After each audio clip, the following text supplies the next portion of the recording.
కడియం శ్రీహరి గారికి స్పీకర్ నోటీసులు పంపారు.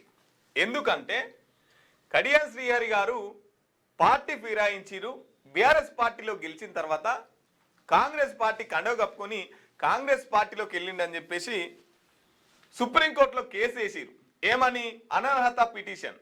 ఈయన అనర్హుడు, మా పార్టీలో గెలిచి ఇంకో పార్టీలో పోయిండని చెప్పేసి సుప్రీంకోర్టులో కేసు వేస్తే అందులో భాగంగానే మీరు విచారణకు రండి అని చెప్పేసి స్పీకర్ గారు కడియం శ్రీహరి గారికి నోటీసులు ఇచ్చారు. కడియం శ్రీహరి గారు పార్టీ మారి రాలేదని చెప్పేసి విచారణ ఎదుర్కోవాలంటది. స్పీకర్ గారు, నేను క్యూనిస్ వేదికగా మీకు విషయం చెప్పదలుచుకున్నా, మీకు సవాల్ విసురుతున్నా అనుకోండి. కడియం శ్రీహరి గారు పార్టీ మారిర్రు అంటానికి నా దగ్గర ఆధారాలు ఉన్నాయి. నేను ప్రత్యక్ష సాక్షిని. కడియం శ్రీహరి గారు పార్టీ మారిర్రు అంటానికి నా దగ్గర మీకు సరిపోని ఆధారాలు ఉన్నాయి. మా నియోజకవర్గమే. నేను మీకు ఆధారాలు ఇస్తా. మీరు సభ్యత్వం తీసుకున్నారా? ఇవి కాదు. ఆయన పార్టీ మారిర్రు, ఓట్లేసిన ప్రజల్ని మోసం చేసిర్రు.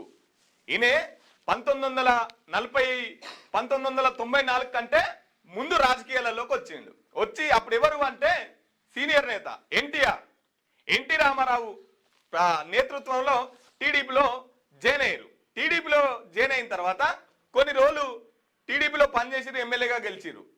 తర్వాత అప్పుడున్న సీనియర్ ఎన్టీఆర్కు వెన్నుపోటు పొడిచి ఇప్పుడు నారా చంద్రబాబు నాయుడు నాయకత్వంలో మళ్ళీ ఇటు టర్న్ తీసుకొని నారా చంద్రబాబు నాయకత్వంలో పనిచేసిరు. ఎప్పటిదాకా?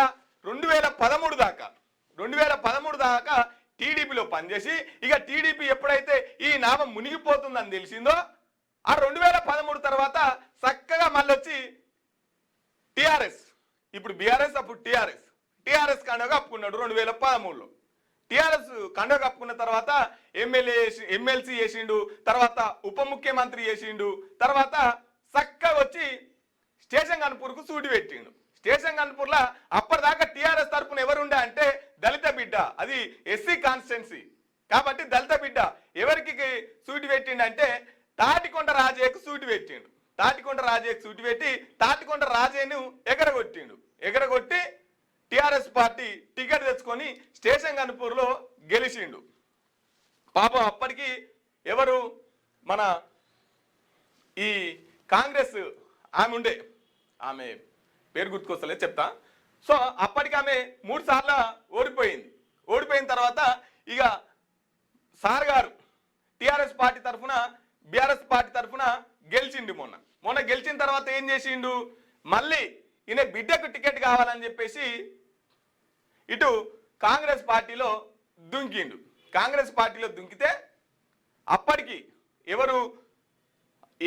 అప్పటికి కూడా బీఆర్ఎస్ పార్టీ వాళ్ళు వీళ్ళ బిడ్డకు ఎంపీ టికెట్ ఇస్తామని చెప్పిరాట బీఆర్ఎస్ తరఫు నుంచి.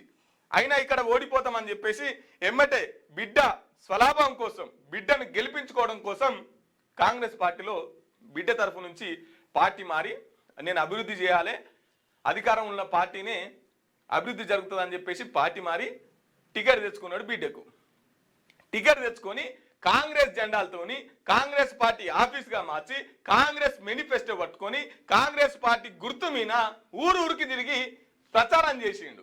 ఏమని? మా బిడ్డకు ఓట్లేయండి అని చెప్పేసి, మా బిడ్డకు ఓట్లేయరని చెప్పేసి ప్రచారం చేస్తే వాళ్ళ బిడ్డను కూడా గెలిపించినటువంటి పరిస్థితి.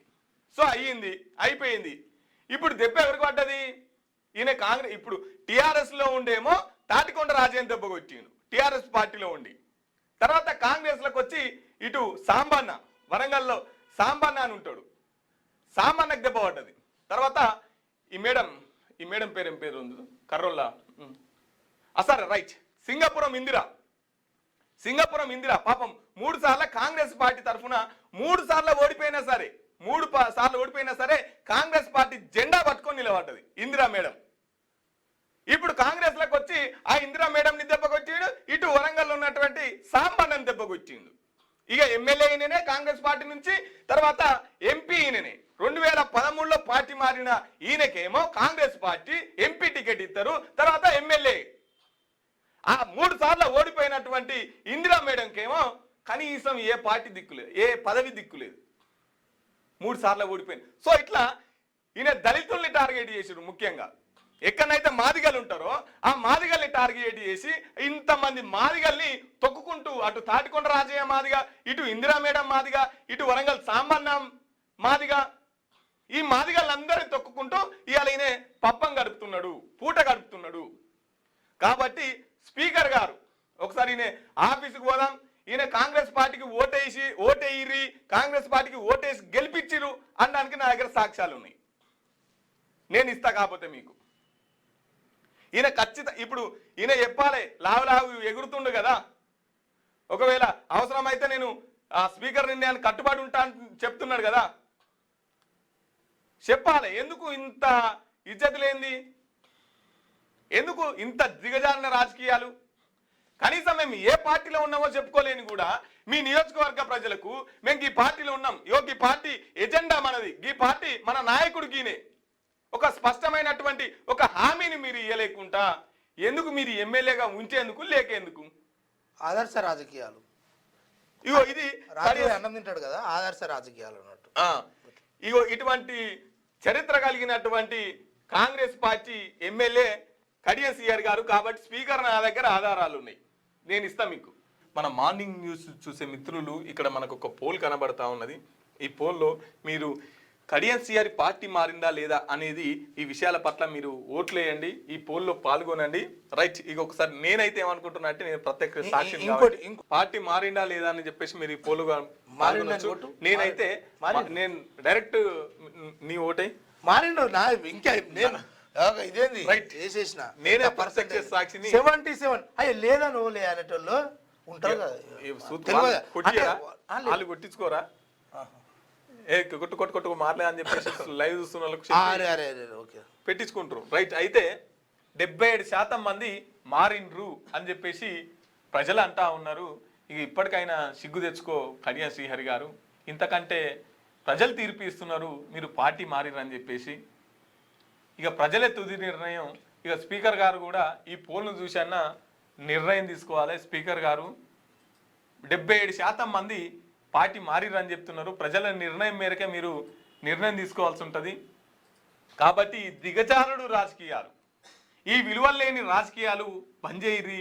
ఒక పార్టీ మీద గెలిచి, ఒక పార్టీ ఎజెండా చూపి, ఒక పార్టీ నమ్మకం కలిగించి ఇంకో పార్టీ మారడం ఇది చాలా తప్పు అని చెప్పేసి రాహుల్ గాంధీ గారు మీ పార్టీ పెబ్బ ఎమ్మటే వాళ్ళను ఎమ్మెల్యే పదవి నుంచి అనర్హత పిటిషన్ వేసి వాళ్ళని తీసేయాలని చెప్పేసి రాహుల్ గాంధీ మాట్లాడుతున్నారు. కనీసం మీ నాయకుల కన్నా రెస్పెక్ట్ చేయండి అని తెలుపుతున్నాం.